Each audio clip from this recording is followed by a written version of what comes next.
So I was sitting in my van eating breakfast the morning before Super Bowl 53.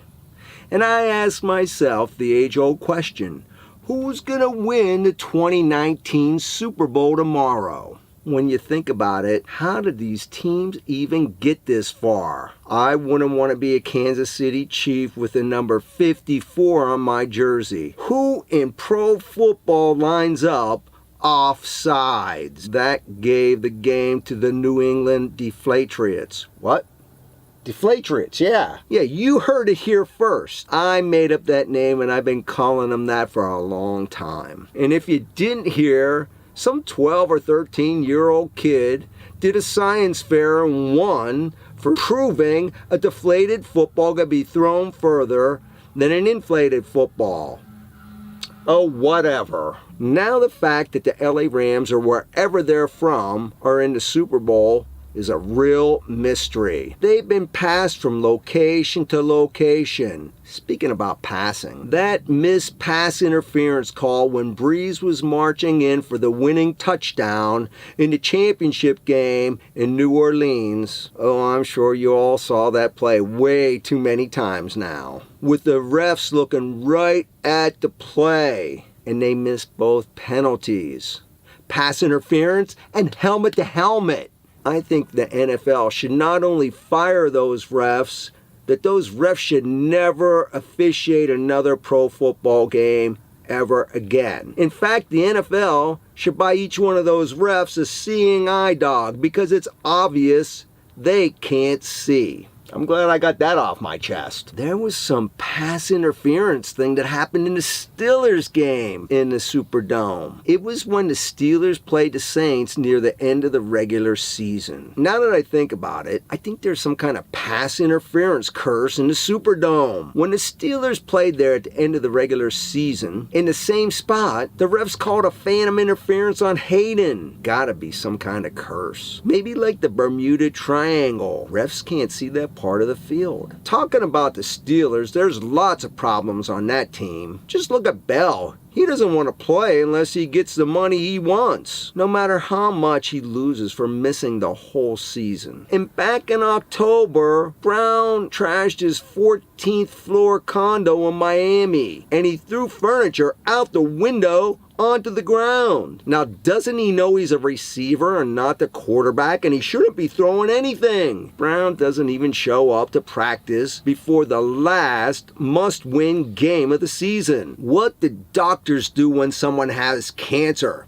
They cut it out. They need to cut both of these guys, no matter how good they are. And the coaching, how many games you see the Steelers up by 1 touchdown, 2 touchdowns, and they shut off their offense by running the ball? You know, you can't turn the offense back on once you do that. What? This isn't about the Steelers? Well, anyone can see I'm not biased in any way, shape, or form about this. You know, just saying, Brady and Belichick never shut down their offense. They come to play football no matter how far ahead they are. They're like sharks. Once they see you bleeding, they go in for the kill. At least until late in the fourth quarter, when they're up like by 30 points or something. So we've established that both teams shouldn't even be there. It's even. There's no voodoo like the Ollie versus Foreman Rumble in the Jungle fight. It's really hard to predict something like this. Brady's been to the Super Bowl 8 times and he's won 5 times. You know, he's 41 years old.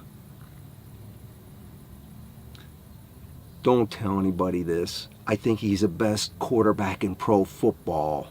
All right, I said it, okay. But I know how he does it. He's on his special diet. Now, when was the last time you were told some superhuman athlete was on a special enhanced diet so he could be enhanced in his sport? Does the name Lance Armstrong come to mind? We all know what happened there. Is Brady doing the same thing? Taking something to enhance his ability without being detected? I suggest taking a blood sample for testing years down the road before he gets into the Hall of Fame. Okay, to be fair, probably almost all the pro athletes out there are taking something to enhance their size and to help their muscles recover quicker. All trash talk aside, Brady is great, Belichick is great, Gronk is great, Edelman is great.